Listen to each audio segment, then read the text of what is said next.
Welcome, everybody. It is so good to be back with you for our first episode of Navigate 2021. And I am so excited for what lies ahead in terms of the guests we have lined up and the themes and topics we're going to explore together. We've been listening to some feedback, and as a result, we'll be making some changes, mainly in terms of episode length. So stay tuned for some shorter episodes that you can take with you on that 15 or 20-minute commute, that walk, that workout, or whatever you do when listening in.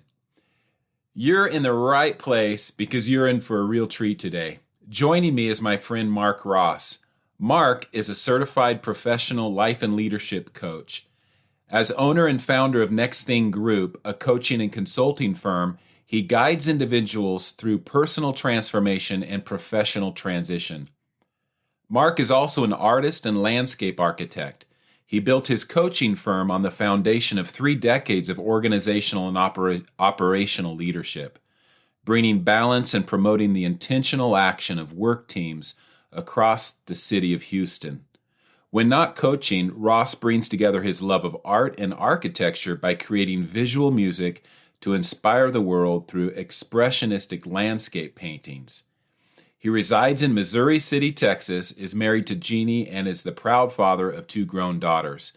A native Houstonian, Ross is active in his local church. He's an avid walker, follows professional surfing, and loves pretty much anything process-oriented. So thanks for listening, and without further ado, let's head over to my conversation with Mark Ross. All right. Well, Mark, hey, thanks so much for joining me on this episode, of Navigate. I'm really excited to have this conversation with you today. Thank you, Tim. Excited to be here. So you are, maybe we can just start by you telling us a little bit about your journey, some fun facts to know and tell about Mark Ross. Okay.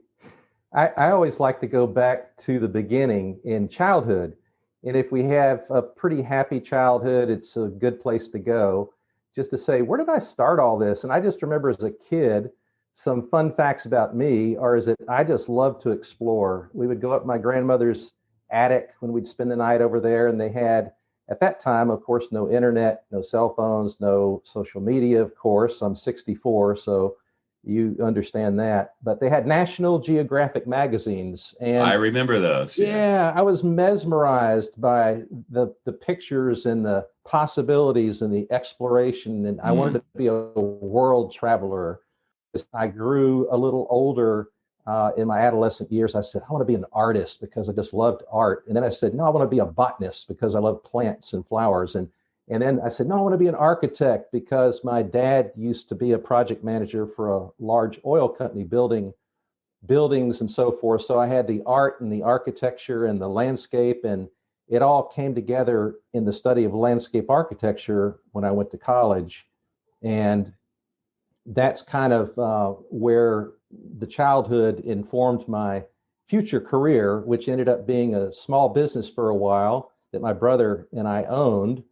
It was oddly a furniture building business for architects and interior designers. And then I shifted into a long-term career, completely unplanned, into public and park development and operations for what I thought would be a year that ended up being 30 years. So I follow professional surfing. I was a surfboard builder and enthusiast, and I have all kinds of interests. So that's some fun facts about me is I eat my oatmeal every morning for 5 to 10 minutes and get the recap on the World Surf League online to watch all of the fantastic stuff about what's going on in the world of surfing.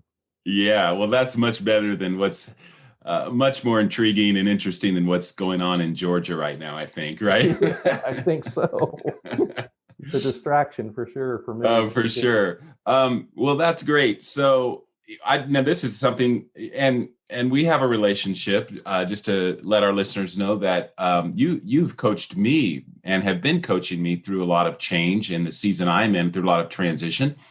So you're not only a great coach, but you also bring this unique, interesting experience as a landscape architect and an artist. Yeah. But then I also heard you say furniture. And so we have something in common, because me and my brother started a business when I was just out of high school.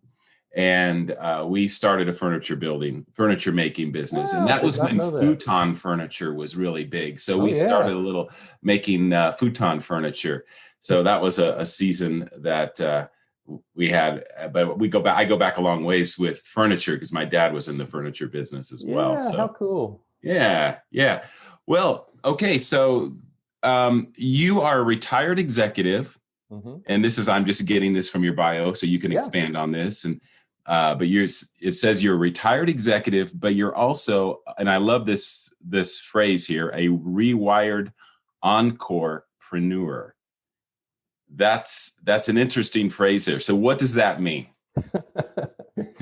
Well, first, I can't claim the word, either one, rewired or Encorepreneur, but I heard them and looked into them, and I said, that's me in this second season of life, or this season of life that I'm in. So retired from one long career, but I didn't want to just retire, which is a French word meaning to withdraw and do nothing. I wanted to rewire my energy for things that interested me at my pace and move in a new direction. So Encorepreneur just means that I have the freedom that I can enjoy to pursue the work and the life that matters most in my second half. And I don't have the same kind of pressures that a new business owner would have with generating income to meet cash flow needs and family obligations and responsibilities. I do generate income, but it's not because I have to, it's because I want to, and I have some big goals that need to be funded somehow. And that's why I call myself an Encorepreneur. It's really an entrepreneurial mindset in the second half with a different set of pressures. I love that, an entrepreneurial mindset in the second half. And you mentioned having some big goals, having the freedom to pursue those goals.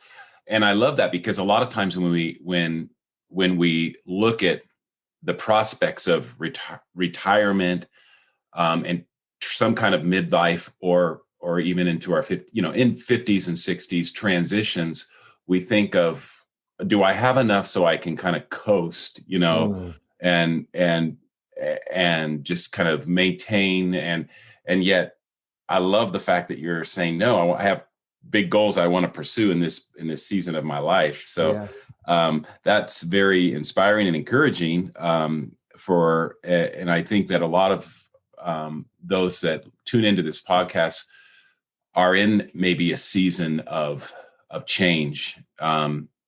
Maybe they've been doing something for a long time, a lot of years, and have some other dreams, have some other goals, or some situation is forcing them kind of, there's pressure to actually make that shift. Maybe it's a rug pulled out transition that they just, they have no choice over, but whatever the case, whatever the circumstances are revolving the situation, I think it's encouraging to see, to be able to open up that space for exploration, like you're talking about, to explore, look at what could be, what's next. We're both into our second half, you and I. But we both have very different stories in terms of how we've transitioned into doing what really matters.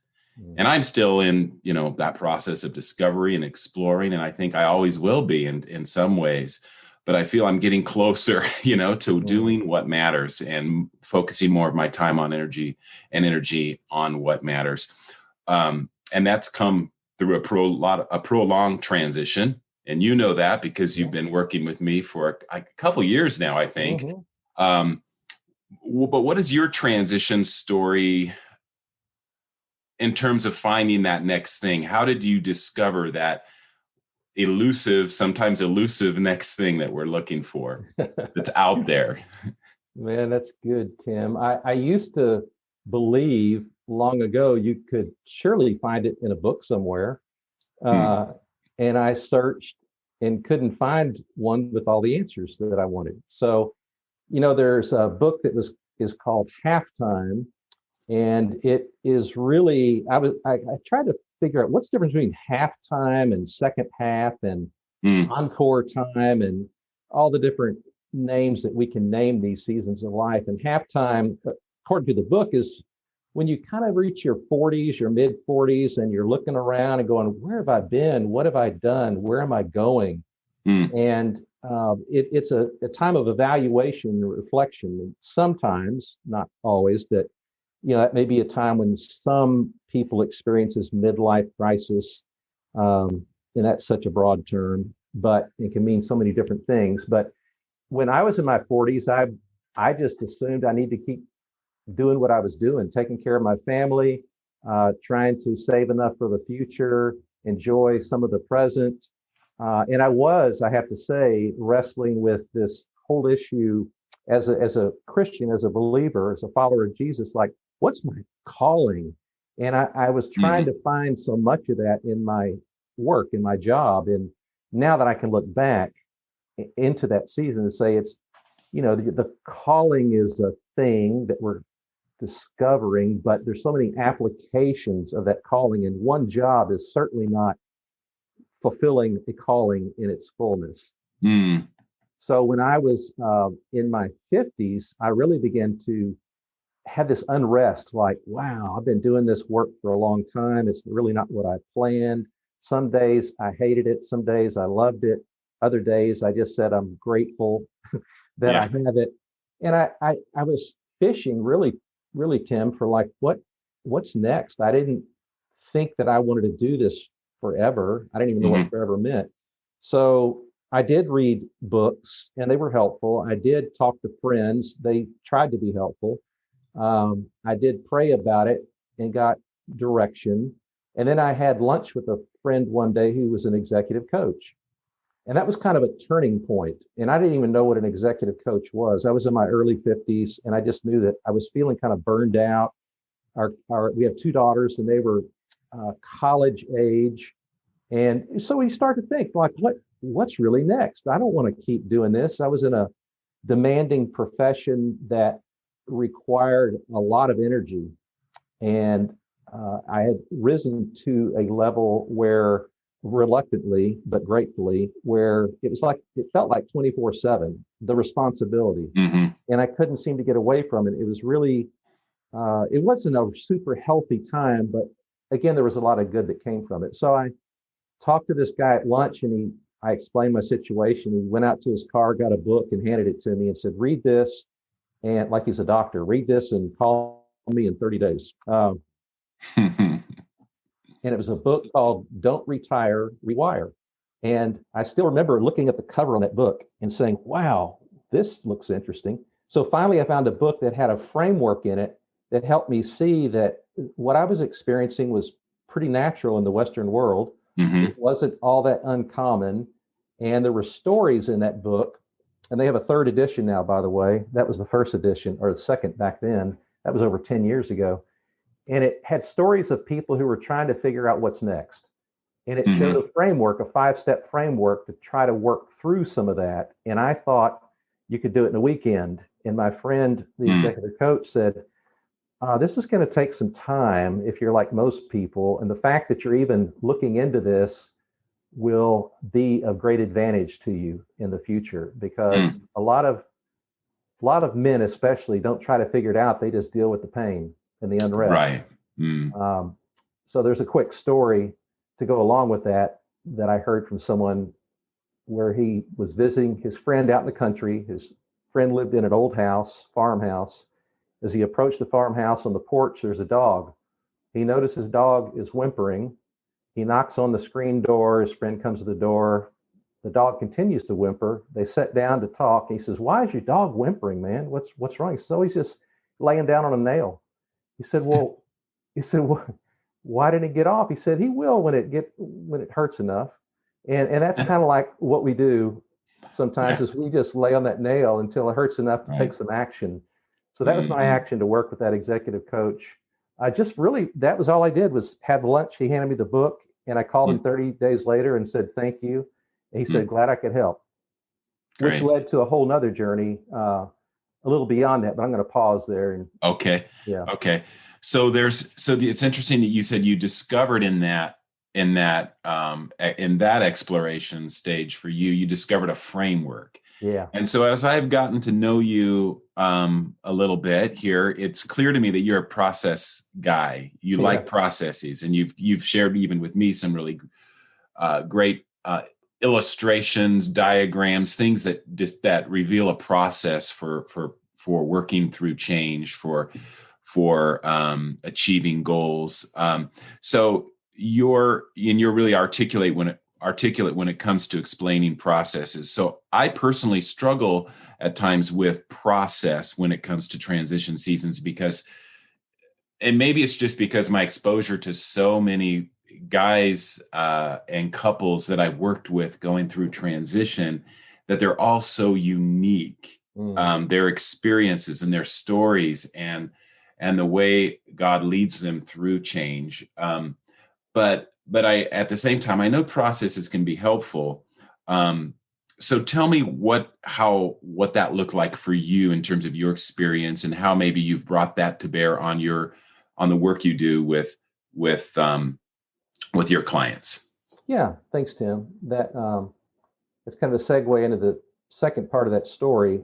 Okay. So in my one thing that we can do when we're trying to figure out what's next is just take some action.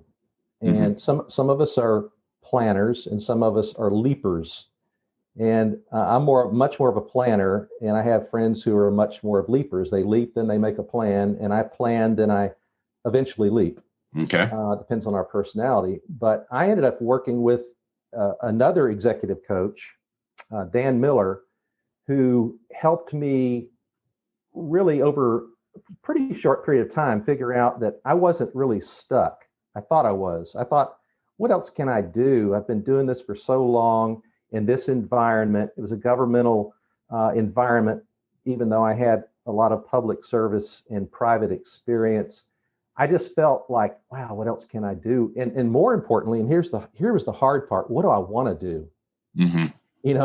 So I felt stuck because, like, I don't know what I want to do, and I don't know much more than that. So if I really knew what I wanted to do, then I could take some action. So he helped me come up with a plan to just start with the direction, because there's power in direction. You may change your direction, you may shift, and that's not uncommon, but at least it's, as we say, easier to steer a moving car than one that's not even turned on. Right. So he helped me come up with a plan to exit what I was doing over a period of time. And I did execute that plan over a period of time. And two plus years after that, I retired from what I was doing, but I had, and here's the framework, I had a starting place. I had a direction, and it came through a lot of introspection. Like, for that period of my life, where have I been? Who am I now? Who do I want to be next? And what kind of things would I do to reflect that? Those were not all easy, clear-cut answers. And again, I'm a planner, so I wanted everything laid out. I didn't want to be guilty of making mistakes unnecessarily. That's a blessing and a curse, kind of, sort of, for me. So I had a place to start. And so that was what I called the exploration phase. Yeah. Those about 3 years really, it was longer than that, trying to figure out, what do I do next? Which way to go? And I didn't have it figured out. I had a starting place to go into the next phase, which was really what I call the launch phase. Now, mind you, I didn't have these names and labels when I was in the middle of all this. I can look back now with some reflection and say, this is what I call it. The exploration leading up to the launch, actually stepping into it and executing your plan. And that's really consisting of just small experiments along the way with that starting place, and see how it fits or not. And really that was about a 3-year process of kind of a roller coaster, especially when I retired from what I was doing and I started a business. I didn't really, my wife, even the other day, said, I'm still waiting for that retirement trip. I said, well, I am too, but we got a little challenge with the COVID at the moment to go do some big time travel, even though there's lots of sub stories to all these, as your listeners can appreciate. Parent caregiving, travel back and forth, all kinds of stuff. I'm not even getting into that today, but that's real life, and it does enter in. And I needed the freedom and the flex in my time to address all these things that I knew someday I might be responsible for, but then I found myself being responsible for taking care of both. When I say taking care, just being engaged in helping in-laws and parents move through their final years. And we have one parent remaining out of 4 that we still help.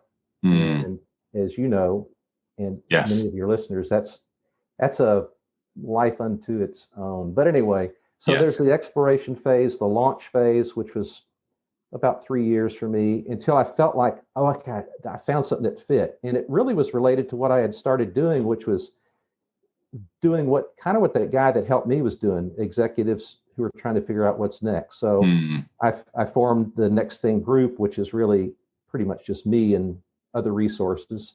But I help clients who are really growth mindset individuals who want to continue pursuing what matters most in the second half of life. And the challenge of that is figuring out what that is. Figuring out what that, that's the figuring out piece is one process. And then the doing it is another process. Right. So now I'm in what I call the refinement phase. Not like I've mastered this or anything, but I explored, I launched, and now I'm adjusting, I'm reflecting, I'm making adjustments and continuing to move forward with what's important to me. But there's other challenges that pop up that kind of get in the way, or at least we think they do sometimes. And I try to have, and this may sound really rigid, but in reality, it's very fuzzy, like a 25-year plan in front of me. Like, who do I want to be in 25 years? And what are some outcomes that at this moment I think would be really awesome, knowing and hoping and praying and really being assured as a follower of Jesus that whatever those outcomes are that I have in mind, pale in comparison to what they will really be should I live that long on this earth, as I follow him in what he has for me. So to summarize, it's smoldering unrest that doesn't go away, laying on that nail, the pain's there, and some days it's not as much as others, looking within and then experimenting along the way. And you got to drive a stake in the ground at some point and say, I'm letting go of some stuff. And for me, it was a long career with a really good income and trusting the Lord in what comes in the future for provision. And I had a vision 4 or 5 years ago to live and work and create art and coach and do things like this, that it actually happened. With a lot of hard work. And intention. But it happened in such a way that I could never, ever have figured it out like this. So that's a long story. Well, this whole exploring piece, I think that's a real area of stuckness for a lot of people, because just coming to the place where we can say, I feel free, I have permission to explore. I give myself permission to explore, to dream, to brainstorm, to get in touch with my desires. Because like you said, that whole area of desire can kind of go stagnant, numb, because of just whether we've just maybe just haven't given ourselves permission to do that for so long. And so it's a new skill kind of to get in touch with, a new area of our brain and our heart, and to get in touch with that area of desire. So I love that piece on just that first part of just giving yourself permission to explore. And you said something important, Tim, that some of this does involve developing skills, knowledge and skills of how to manage our time and our resources in the second half, because it's not quite the same as it was in the first. Usually, if you had traditional employment and so forth, your day was pretty well mapped out. You were responsible for whoever's paying you to produce whatever their expecting you to produce. And now I can create all that. And that's the fun in it. And it's also the frustration at times. Yes. Yeah, that's so true. Yeah, that's the freedom and the fun, but it's also can be the frustration and the feeling of being stuck or overwhelmed or whatever that go-to is for us. So yeah. So in terms of feeling stuck, and it's something I think a lot of us midlifers, second half people can relate to. What are some ways you've helped people in their second half of life to get unstuck and move toward the next thing? And I think some of that is probably around this whole framework that you've just unpacked a little bit for us. But is there anything else that you would say around that? I think the key to it, and there are a lot of different frameworks available, and I've discovered, Tim, there's more and more because more of us are in this space than ever have been before, and some of us want to write about it and talk about it and help others with how they've done it. So depending on who I'm working with, I may refer them to a certain resource, a book that has a framework that would resonate and align with who they are, because everyone's unique, everyone's different. But it almost always involves at least some initial introspection of ourselves. What are our talents, skills, and abilities? What's our personality? How are we gifted? And then circling back to, for a really fresh start, to what interested us as kids. I mean, really, there's a lot of dynamite in that. And sometimes whatever interested us as kids, as young children, we can remember if we think about it hard enough, but we're reluctant to do so because that's just not practical. That's just not possible. We've told ourselves that for so long that we believe it. And yet when I look back at what interested me when I was a kid, it's the same things that interest me right now.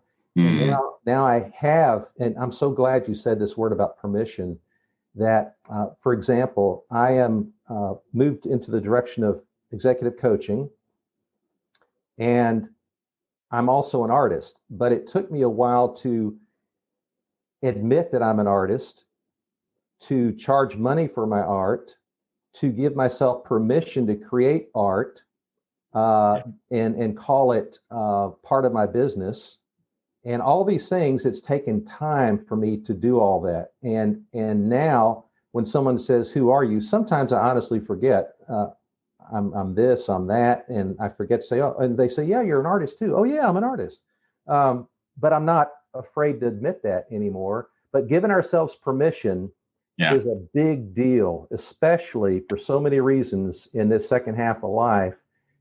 And I think this getting unstuck question, for many of us, is a tough one because we just have so many things we've wrapped around our minds that this isn't practical, this isn't responsible, this isn't prudent, this isn't profitable. And it all depends on how you want to define profit. There's return on investment, return on energy, return on relationship, so many ways to enrich our lives. Yeah. So true, Mark. Yeah. And I love what you said about coming to terms with who are we? What do we do? Can I be an artist and an executive coach? Why, yes, I can. But that's a process of giving ourselves permission, coming to terms with what that could look like. And sometimes I think we have to have this one solid answer. We put that pressure on ourselves, or outside forces tend to put that pressure. We feel that pressure to conform to that mold, and have this identity wrapped up in one thing. But I love the fact that we can do and express, going back to calling, there's various expressions of our calling. Our callings look different in different seasons of life in terms of how they're expressed. So I love what you're saying about that. Yes, sir. Well, good. So let's just staying on that theme of struggle when it comes to processing and discovering what that next thing might be for someone in transition.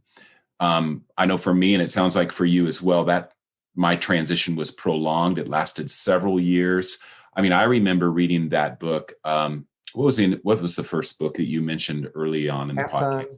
Yes, I remember reading that book in my early 40s. Yeah. And yet from my early 40s until until I was 50, so 8 years after that, I continued to do the same thing as an overseas worker. And yet that did start me on a process of reflection and move me toward continuing to, and then I would pick up another book along the way or have another conversation along the way, and it would propel me, down that path a little further. So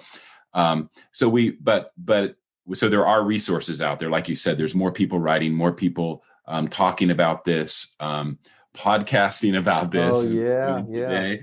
So, but let's talk about some ways folks can engage and leverage the space of not knowing, that space of uncertainty around that, and turn it into something positive. Because just normal, whatever we call normal life, it's hard to create that space. But now and maybe COVID has helped in some cases for some people, kind of force them into a space like that, or they feel free now to explore it. And maybe for some, it's stifling some of that creative energy. So let's talk about that. What are some ways you feel that's maybe helped you or you help others engage that space of uncertainty? Well, maybe the good place to start with that is, or to pick up on it, is to say it's okay to be uncertain. It's pretty normal for a lot of us. And depending on, again, our personality types, if we're, a hard driver, we want to know, here's the goal, here's the path, here's the proof. And, that needs to work for people that are wired that way. For me, for those who are Enneagram enthusiasts, I'm a type 9 on the Enneagram, and I need to process stuff. That's one of the reasons I like process. I don't, even when my wife says, you need to go to the doctor and get a checkup, I say, okay, I don't say this to her, but I'm processing, okay, when would that best fit in with my calendar? And she, on the other hand, will just schedule an appointment and go. I go, oh, that's way too fast for me. I need to think about this. Yeah. But I think it's okay to be uncertain, and it's okay to honor who you are and your personality type. If you're a hard driver, then drive at it hard, but just give yourself permission to know you don't have to figure it all out. Yeah. Maybe you're used to that, but maybe guess what? Maybe it's time to accept that maybe you'll experiment more rapidly with possibilities and come up with a conclusion faster than I would. And that works for you, which is fine. But one thing I learned, Tim, from one of my coaches and mentors is that just try small experiments with areas of interest and realize that sometimes this whole notion of purpose is either misunderstood or misapplied, or we make too much of it, because some of us don't really know we don't know what to do with purpose. So we feel guilty and we feel uncertain. And we feel now that we're in the second half of life and maybe we're positioned financially to not have to worry about money the way we used to maybe think about it. Maybe it's just there and the bills are paid. And now, by golly, you better get busy with being certain about your purpose and make something of your life in this last third or last half. And all I know is this, that in hearing stories of many, many people in this second half, 50s, 60s, and on up, everyone has a story. Everyone who's honest says it took a lot longer than they thought it would or should. And they learned a ton along the way, and they still keep learning, but they have been able to figure out what works for them. It's kind of like here in Texas, not everybody owns a horse, but it's kind of like getting in the saddle and learning how to ride until you go, oh, this saddle fits me. Mm-hmm. Or guess what? This uncertainty. These saddles fit me. Maybe it's not a next thing, it's next things. Right.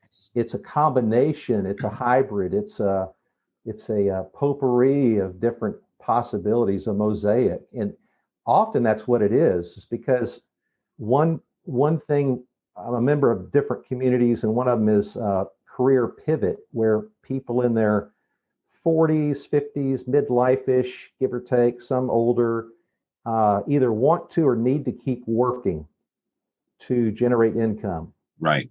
And the struggles in the journey of doing that, but they all have pretty much one thing in common if you listen to all the voices at once. And that is, we want more freedom to work our way. That's what they're all saying. Common theme, freedom. Yeah. So and we get to that place in our lives where whether we have to work for money or get to work for money, we kind of sort of want to do it as much as possible our way, that fits us in our lifestyles, because we have other responsibilities and other interests that enter in that maybe we can take advantage of or have to take care of now that we didn't have to up until this point. So this uncertainty, you may have it figured out for one season, and next year things may change. And look at this last year. For a lot of us, it was like very difficult. For some of us, it may have been difficult, but super profitable in different ways. And I know I have a couple daughters that one's newly married and has been working from home ever since. And now she really likes it. And now she's faced with going back to the office. So all these things, whether we're young, middle-aged, or getting older, this issue of uncertainty is always with us. We live with it. And it's, how do we live in the present and delight in today while we're diligent about tomorrow to make plans and preparation? And it's different for each of us, but that's what I'd say about the uncertainty, is that, you know what, that's pretty normal. And sometimes we just have to live with it for a while and get comfortable with it, snuggle up with it sometimes and say, I'm not the only one who's uncertain. Yeah. And I think some of that has to do with God's silence in the transition seasons as well, and getting comfortable in that space. For me, I know it was. But just what you're saying is so true. Just normalizing this uncertainty.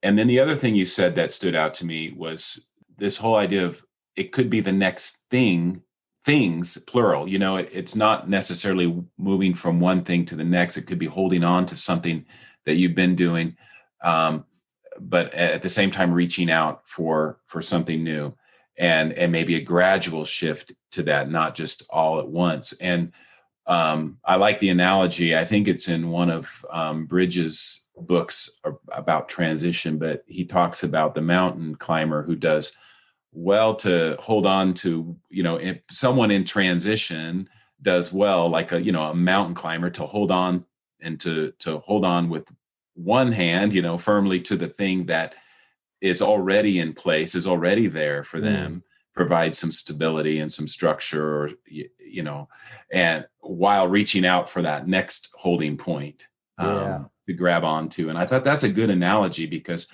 a lot of times, some people transition just letting go of everything and moving to the next thing, but some of us aren't wired that way, and we need to kind of hold on to that and then gradually work our way up toward the next thing. So good.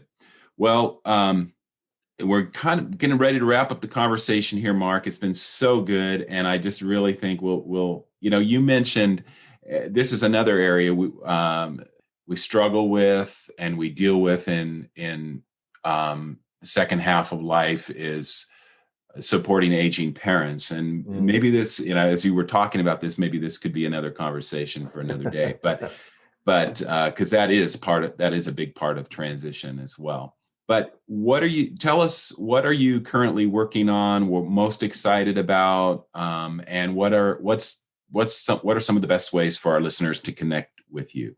Sure. I'll start with the last question first. And I have a website that I use just to introduce myself. It's nextthinggroup.com, nextthinggroup.com, spelled out just like that. And my email is mark@nextthinggroup.com. And, today you can Google and find me whether I want you to or not. and I want you to, of course. So that's how you can connect with me. Also, I'm a team host in a club. It's a paid community called Rock Retirement Club, which is a collection of 450 plus members who are either approaching retirement or in it. And the whole point of it is education and information and community around this whole issue of how do we make the best of this second half of life so that we can really rock it, not rock away, but rock it. And I'm excited in there because we have different themes this year that are topical. If anyone wanted to listen to free podcast, The Retirement Answer Man, we just finished up a month-long segment on the Parent Project, taking care of aging parents. And that was a 4-week series in December. You can pick up anyone who's interested. So I'm excited about being and serving as a team host in there. I'm excited about continuing to work with my one-on-one clients, just helping them move through these transitions. And I've been working slowly as a 9 on the Enneagram on a guidebook that I'm still working on, and I hope to have it published. That's not a good coach thing. I hope to. I plan to have it published by me at least by the end of the year, and it's just the Encorepreneurial guidebook. And great, okay. Like my journey and a framework for others who might be interested in doing something similar. Okay, all right. Yeah. I can't wait to get my hands on a copy of that. Those are some things, yeah. And I do somehow have a big goal this year. I don't know how we're going to do it, but to do at least one overseas trip with my wife. And I don't know when we're going to do all that with what's going on, but I'm telling everyone this and preaching to myself, if you have a vision and you have it clearly stated or clearly enough, things begin to happen to help you move toward that becoming reality. And I can attest to that. With 5 years ago, I wrote down a vision of everything I've been talking about right now. And it's not like it just happened. It's that I was clear enough to know to help it pull me toward it. And when I saw opportunities that aligned with that, most of the time I took advantage of them. If they didn't align with it, I'd said it doesn't make sense, even though it looks really interesting. And that's one more tip for those who may have more freedom now in life than they ever had, is that, man, you can get pulled in so many different directions that you get nowhere. That's so true. So learning how to say no to what's not on your goal list there. Yeah. Good. All right, great. So covered some great stuff today. But before we go, is there anything else that you feel may be important for our listeners to know that we haven't already touched on? I think one thing that I like to think I'm good at, but I have to work at it, is that, I'll kind of say it like this, that transition is not a solo sport.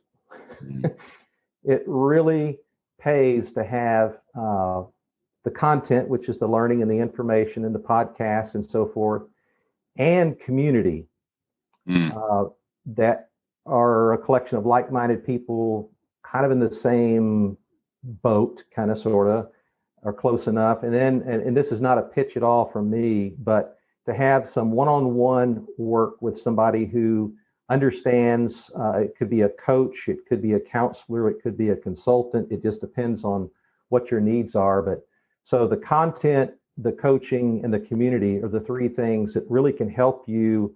I like the analogy of being at the airport when we used to do all that, and we will again, and you have the choice in a long airport and you're in a big hurry to hop on the people mover or to run beside it with your bags and all the obstacles. If you get the right kind of help along the way, you can be on that people mover and get there a whole lot faster without as many obstacles.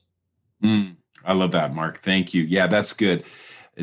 Transition is not a solo sport. And that is so true. And that's something I also have discovered. And it's not so much about having, if you're an entrepreneur, for example, and you're moving into something new, it's not necessarily about hiring people or things like that, but it's building your team. Yeah. And however you're able to do that, support team. I found some communities, some coaching communities that I've been able to connect with that encourage me and support me along the way. I have a great coach, by the way, and I have some people in my circle that support me through my team. I call them my team, and I think that is so true. It's not a solo sport. Even if you can't afford to hire anybody or you don't want to hire anybody, that's neither here nor there. It's really about who's on my support team. Who are those people I can draw encouragement, resources, inspiration, collaboration. Yeah. So many. Be patient with yourself, be kind to yourself along the way, but get busy and be intentional. Good. Well, Mark, it's been a real treat to have you on the podcast. I know our listeners are going to have a ton of takeaways today from our time together. But when it comes to something like retirement and transition in general, there's always more. So we'll have to do this again. You'll have to come back. It's been fun, Tim, and profitable for me. Thank you. Thank you, Mark. Have a great rest of your day there down in Texas. Yeah, will do. Yippee. Mark reminded us today that in order to successfully navigate transition, we need a combination of content, coaching, and community. What's feeding and inspiring you? What does your support community look like? Transition is not a solo sport. He also said something that is so true when we feel stuck in transition, and we've all been there. He said, just start. There's power in movement and direction. Working with a coach is a great way to just start, to just get the conversation going. Book a discovery call with me at EncompassLifeCoaching.com to explore transition coaching opportunities in the new year. That's all for today, folks. Thanks for joining me for this episode of Navigate. If this has been helpful to you, would you mind rating the podcast, writing a review, and sharing on social media? And of course, you can always subscribe so that you're sure to get in on the next episode. Until next time.